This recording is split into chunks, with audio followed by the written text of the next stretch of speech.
বঙ্গবন্ধুর সোনার বাংলা বানানো যায়।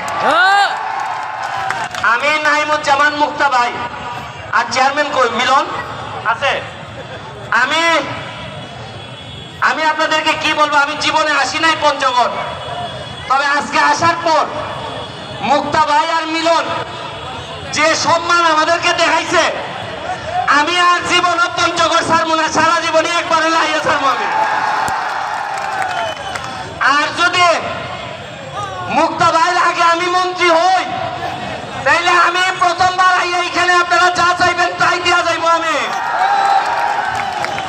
আর মুক্তা ভাই আছে কথা দিয়ে যাক, আমার আগে যদি সে মন্ত্রী হয় না আমার এলাকায় কিছু দিবে না। আপনারা কি বলেন?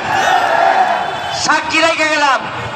এখানে আছে আমার সিদ্দিক ভাই সৈয়দপুর, আপনারা যে বিমানবন্দর এখানের এমপি। সবচেয়ে ভালো জিনিস কি জানেন? আগে একটা ফুটবল খেলা হইলে 2 জন চেয়ারম্যানও আসতো না। এখন কত উন্নত হয়েছে। একটা খেলায়, একটা ইউনিয়নের খেলায় আমরা 3 জন পার্লামেন্ট মেম্বার আপনাদের সামনে উপস্থিত আছে। কার তালি দেবে না? এখন আস্তে আস্তে আমাদের জবাব দিতে আসতেছে। আমারে যে সম্ভাবনার জায়গা আপনাদের পঞ্চগড়, আমি যদি আগে জানতাম তো বহু আগে আসতাম। আর আমি যদি আগে জানতাম এত সম্ভাবনা, তাহলে নাইমুজ্জামান মুক্তা ভাইয়ের সাথে আগেই খাতির করতাম। আমার খাতিরটা হয়েছে এমপি হওয়ার পর। তবে আপনাদেরকে একটা কথা বলি, শুনেন। আমি এখানে আইসি আমার কি লাভ হয়? আমি যে এই ঘামতে ঘামতে আইসি, বিমানে আইসি সকালবেলা উঠে, আইসা এখানে 3 ঘন্টা জার্নি করে আইসি আপনাদের এখানে, আবার 3 ঘন্টা জার্নি করে যাব। আমার প্লেয়ার গুলা এখন রওনা দিবে, 15 ঘন্টা লাগবে আমাদের হবিগঞ্জে যাইতে। কি জন্য আসি জানেন? আমি এমপি হয়ে তো আর এখানে তো আমার কোনো কাজ নাই। আমার এলাকা ছেড়ে আপনাদের এলাকায় আসছে। আমার এলাকার মানুষ জিজ্ঞেস করে যে তুমি যে চলে গেলা বাংলা বান্দা, আমাদেরকে কে দেখবে? আমার এলাকার মানুষকে বুঝাইছি যে আরে আমি গেলে তো শুধু আমার এলাকার মানুষের উন্নতি হবে, আর আমি যদি বাংলা বান্দা যাই, তোমরা যদি আমাকে যাইতে দাও, তাহলে মুক্তা ভাই আর সিদ্দিক ভাইকে নিয়ে সারা বাংলাদেশের ফুটবলের উন্নতি হবে। এই জন্যই যাচ্ছি। শুনেন, ফুটবলটা আমাদের প্রথম প্রেম।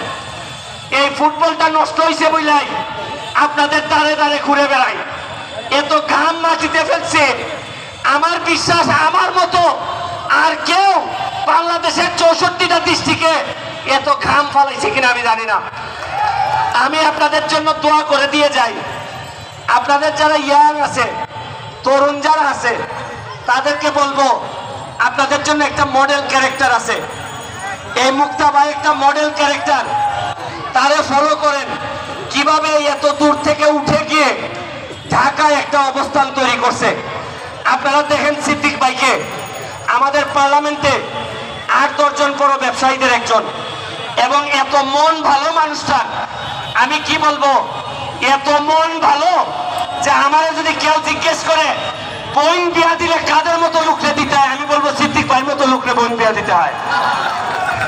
আমি আপনাদেরকে আমার হবিগঞ্জ, মাধবপুর এবং চুনারঘাট আমার এলাকা, আমি ওই জায়গার এমপি। আমার এখানে 2টা রিজার্ভ ফরেস্ট আছে, রেমা কালেঙ্গা, সাতছড়ি। আমার এলাকায় 24টা চা বাগান আছে। আমার এলাকায় প্রায় 100-র মতো ইন্ডাস্ট্রি আছে।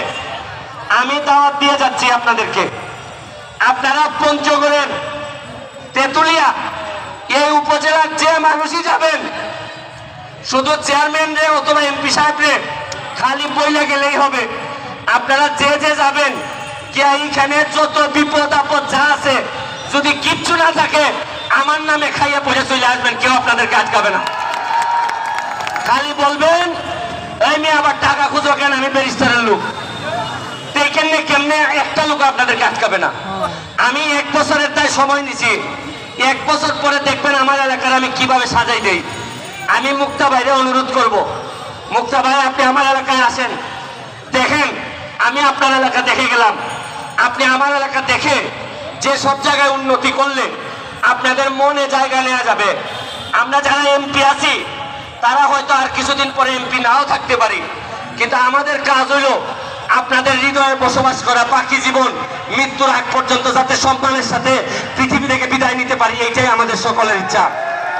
আর এখন তরুণ যারা আছে আমাদের হাত তুলে একটা কথা দিতে হবে, আমার ঘামের মূল্যের বিনিময়ে কথা দিতে হবে। আপনারা বলেন আপনারা পড়াশোনা করবেন কিনা?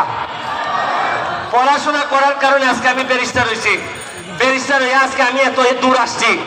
আপনারা আবার হাত তোলা বলেন যে কথা পড়াশোনা করবেন কিনা বলেন, মাদক থেকে দূরে থাকবেন কিনা বলেন। আপনারা আমি আমারে যদি সামান্য ভালোবেসে থাকেন, আমারে যদি সামান্য আমার প্রতি আপনাদের যদি করুণা হয় যে এই লোকটা সারাদিন ঘুরে বেড়ায়, শুনেন কতদিন বাঁচবো আর আমি জানি না, আমার যে শত্রু তাতে আমি কতদিন বাঁচবো তাও জানি না, তবে মৃত্যুর আগ পর্যন্ত আপনাদের হৃদয়ে আপনাদের দোয়া নিয়েই বেঁচে থাকতে চাই।